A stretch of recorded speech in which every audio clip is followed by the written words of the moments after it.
असतो मा सद्गमय तमसो मा ज्योतिर्गमय मृत्योर्मामृतम गमय।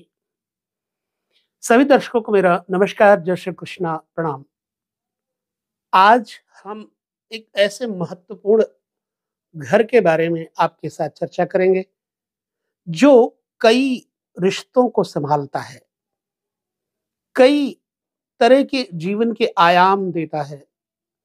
हमारे जीवन के आमदनी का स्तर 11वां घर, और 11वें घर के साथ त्रिक भाव का स्वामी जो कि अष्टम स्थान, उस अष्टम स्थान के स्वामी के साथ त्रिक भाव के साथ आमदनी के संबंध को हम देखते हैं।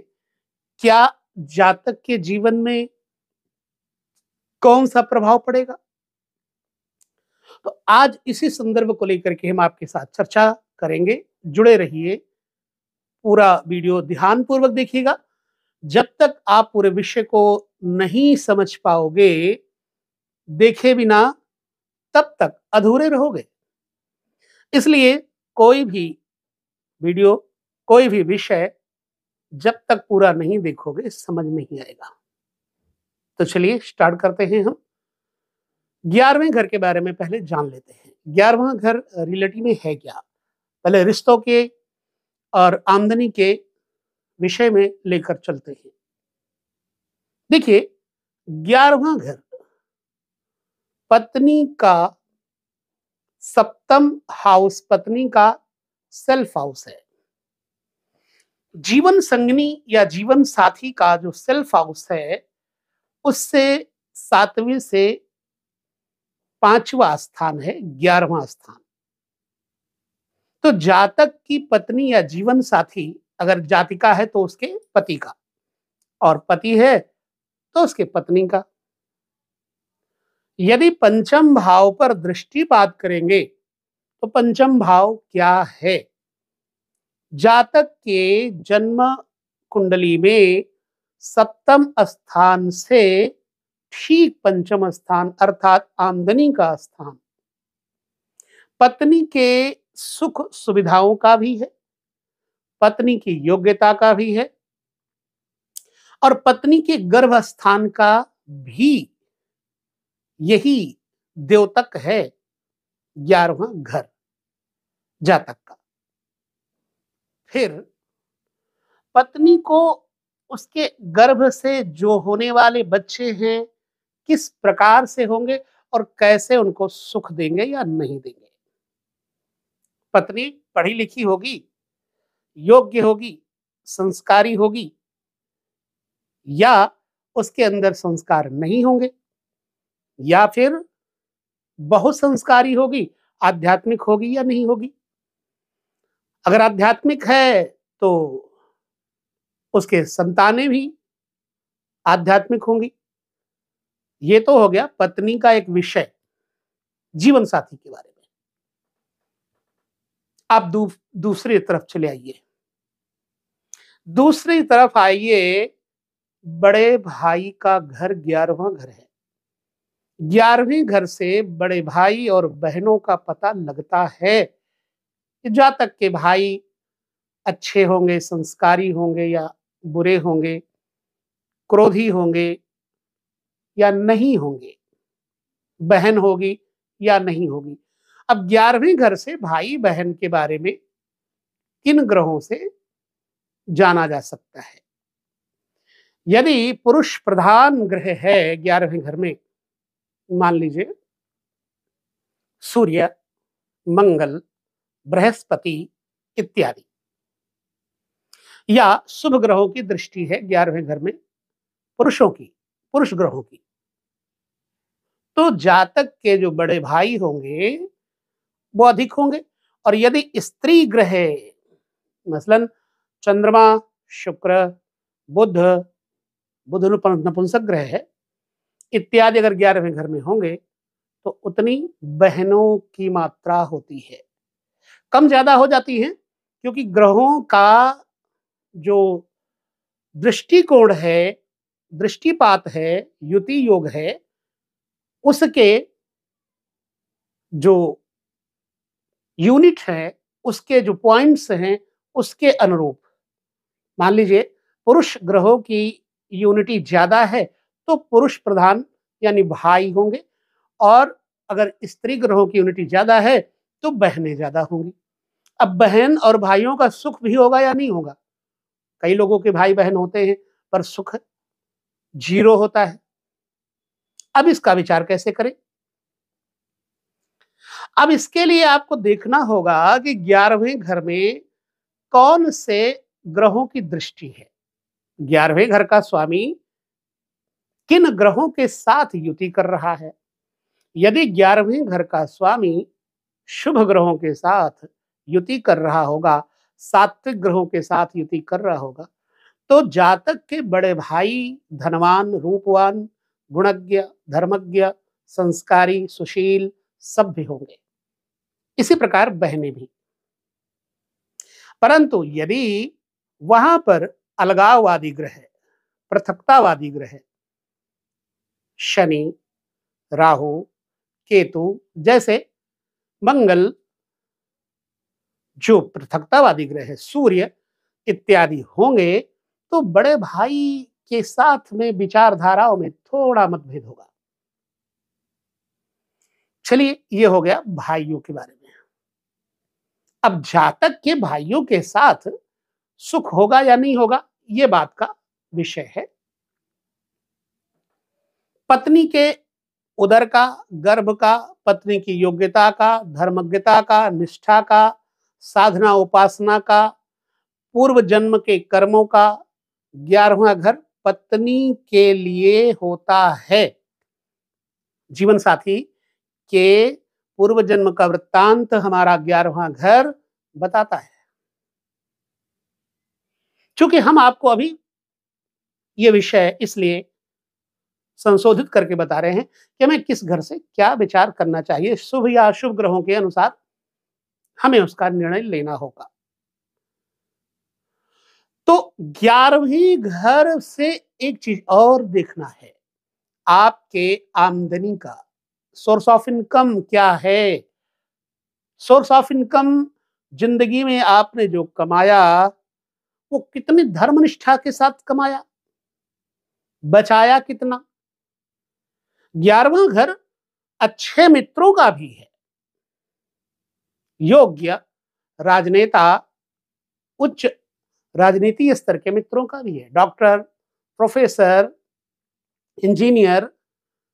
यदि 11वें घर से अच्छे ताल्लुकात ग्रहों के हैं, संबंध हैं, तो आपके मित्र उसी वर्ग के होंगे। चलिए, अब ये तो बात हो गई संबंधों की, और एक संबंध बता देते हैं। 11वां घर पिता के वाणी का भी है। क्यों? क्योंकि 10वां घर पिता है, और 10वें से दूसरा घर 11वां पिता की वाणी है। यहां से पिता के तेज का, वाणी का, योग्यता का, बोलचाल का भी पता लगता है। समझ गए? चलिए, अब आती है बात शुभ ग्रह या अशुभ ग्रह। वो हम अन्य वीडियो में चर्चा करेंगे। फिलहाल अभी हमको अष्टमेश के साथ देखना है। अष्टमेश क्या है? अष्टमेश त्रिक भाव का, मारक भाव का, मारक स्थान का स्वामी है। जब एक मारक स्थान का स्वामी ग्रह आमदनी के घर में बैठ जाएगा, 8वां स्थान पत्नी की वाणी का भी है। यदि 8वें घर का स्वामी, त्रिक भाव का स्वामी 11वें भाव के साथ बैठ जाएगा, तो बड़े भाई होंगे, लेकिन आपके साथ संबंध अच्छे नहीं होंगे। कई बार तो बड़े भाई नहीं भी होते हैं, बड़ी बहनें नहीं भी होती हैं। अच्छा, अगर हैं भी तो अष्टमेश के साथ यदि युति कर रहे हैं, तो उनके साथ आपके संबंध अच्छे नहीं होंगे। दूसरा, अष्टमेश यदि 11वें घर में बैठा है, तो आपने जो पैसा कमाया है, किसी ऐसे व्यक्ति को आपने सौंप दिया जो आपका पैसा खा गया।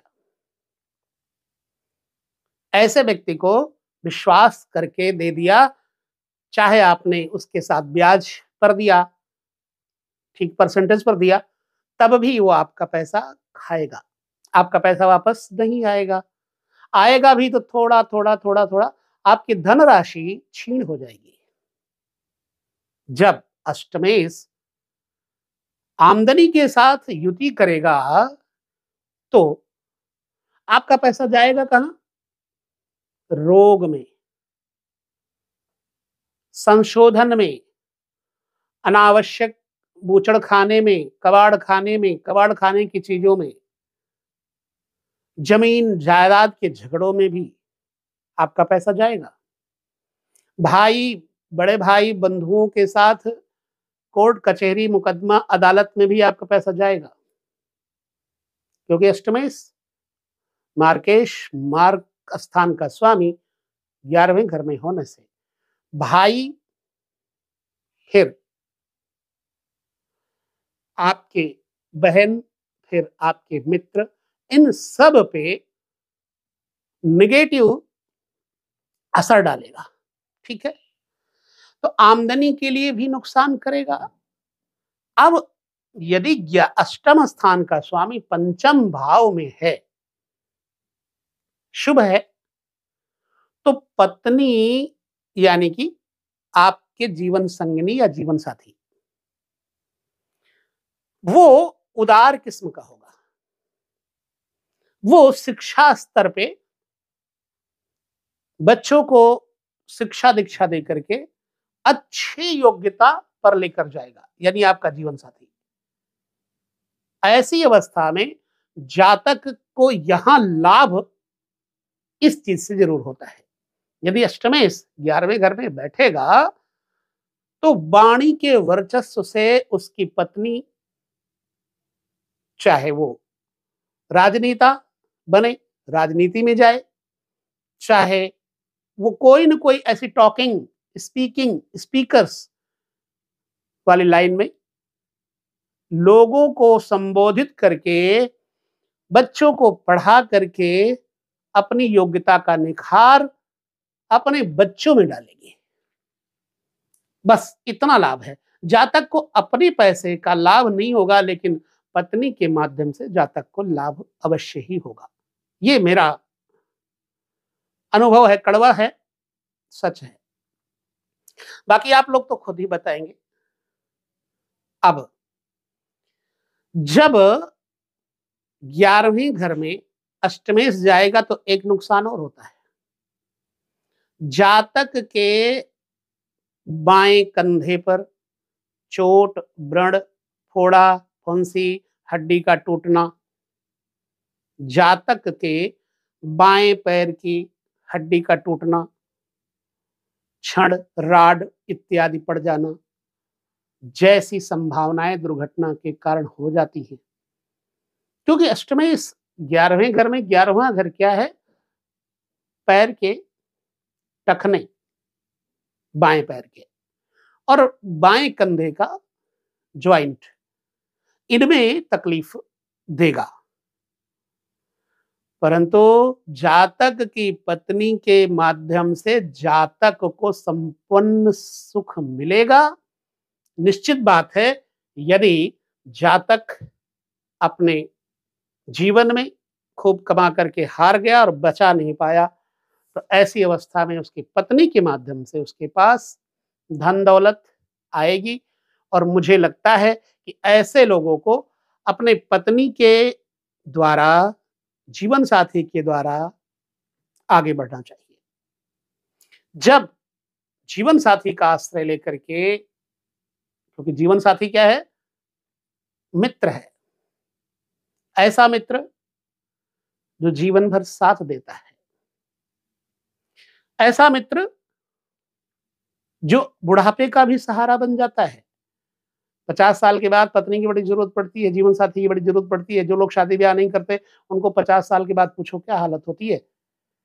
ठीक है, तो अब 50 वर्ष के बाद ऐसे व्यक्ति को सुख मिलेगा पत्नी के द्वारा। और ऐसे जातक के जो पत्नी के विचार हैं वो बच्चों के प्रति अच्छे होंगे और बच्चे इनके अच्छे होंगे। लेकिन एक बात अब और देखना है, अब माता के पक्ष को लेकर के चलना है।